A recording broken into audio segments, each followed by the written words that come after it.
একটা নতুন খামারির অনেক বড় কালকে ক্ষতি হয়ে গেছে।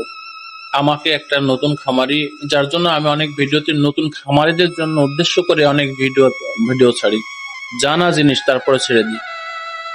নতুন এক খামারি একটা ইনকিউবেটর নিয়েছিল, ইনকিউবেটর নেওয়াতে তার অনেক বড় একটা লসের ঘাটতি হয়েছে। তারপরে কিছু মুরগি নিয়েছিল, মুরগিগুলো নষ্ট হয়ে গেছে। তারপরে কিছু বাচ্চা উনি ফোটানোর জন্য হ্যাচার করছিলেন, হ্যাচারও নষ্ট হয়ে গেছে। তো সে বিষয়ে পরবর্তীতে বলবো। তো গতকালকে যেটা উনি আমাকে বললেন, এজন্য প্রত্যেকটি নতুন খামারিকে ইনকিউবেটর মেশিন কেনার সময় তাদের সমস্ত ইনকিউবেটরের সম্পর্কে ধারণা জ্ঞান রাখা দরকার। কখন কি করা দরকার, কি ভাবা দরকার। একজনের কমন সেন্স থাকা দরকার। যে ভুলটা তার হয়েছে এটা একটা কমন সেন্স। এই এই ভুলের কারণে তার বড় ক্ষতি। তার মেশিনে অনেক ডিম ছিল, একটা মেশিনের মধ্যে হ্যাচার সেটার দুইটাই। তো হ্যাচারও করছে। তো যেহেতু এখন গরম সময়, দিনের বেলাতে বিশেষ করে যে তাপমাত্রাটা বাইরে থাকে, তাপমাত্রাতে এতে তো হয়ে যায়, এতে বাল্ব জ্বলে না। বাল্ব কিন্তু জ্বলে না, তাপমাত্রা এমনিতেই যতটুকু পর্যন্ত থাকে। তো তারপরে তো মাঝে মাঝে জ্বলে।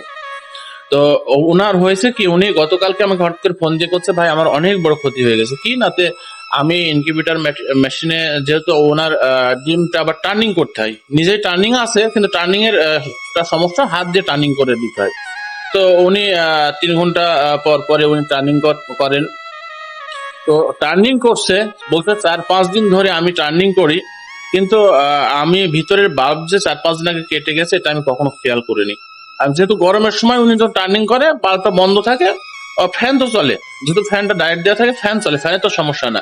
কিন্তু উনি ওনার ওই সেন্সটা ভিতরে হয় নাই যে আমি দেখি তো, একটু খেয়াল করে দেখি তো। ওই 4-5 দিনে তো দিনের মধ্যে 2 বা 3 বার করে টার্নিং করছে, একটা বড় বাল্ব জ্বলছে না, কারণটা কি উনি এটা খেয়াল করে নাই। না করে 4-5 দিন ধরে উনি ডিম টার্নিং করতেছে, হ্যাচার কোটার জন্য নামাইছে ডিম। তো উনি আমাকে বলতেছে যে আমি 5 দিনের মধ্যে 5 দিন আগে আমার বাল্ব কেটে গেছে, 5 দিন থেকে আমি দেখতে পাচ্ছি বাল্ব জ্বলে না। তো অন্যান্য দিন তো জ্বলে না যেহেতু গরমের সময়। তো এই জায়গা থেকে আপনারা ভাবেন যে ওই খামারিটার তার অনেক ডিম উনি হ্যাচার করছিলেন, কিন্তু 5 দিন ধরে ওনার ডিমটা ওই অবস্থা আছে এবং আরো ডিম তার সেটারে রয়েছে। তো যদি তার ভিতরে একটু কমন সেন্স থাকতো যে আসলে আমি দিনের মধ্যে 2-3 বার করে মেশিনটি ঢাকনা খুলতেছি, বাল্ব জ্বলতেছে না, সব চলতেছে, গরম যতই সময় হোক, গরম সময় হলেও কিন্তু বাল্ব অনেক সময় হিটটা কমে যখন যায় তখন বাল্ব জ্বলে ওঠে। তার এটা হয়নি। এই জন্য নতুন খামারে আপনারা অবশ্যই নতুন যখন শুরু করবেন তখন আসলে আপনাদের আগেই মেশিন নিতে হবে। এই জন্য আমি আপনাদের নিষেধ করি যে নতুন যখন খামার করতে যাবেন তখনই আপনাকে মেশিন কিনতে হবে, এই বুদ্ধিটা কখনো মাথায় নেবেন না। এতে আপনাদের এবং খামারটা অল্প করে শুরু করবেন। প্রথমে এটা করতেন, সেটা করছেন, এত করে বাড়াচ্ছেন, এটাতে আপনাদের অনেক দিন মধ্যে আপনারা চলে যাবেন।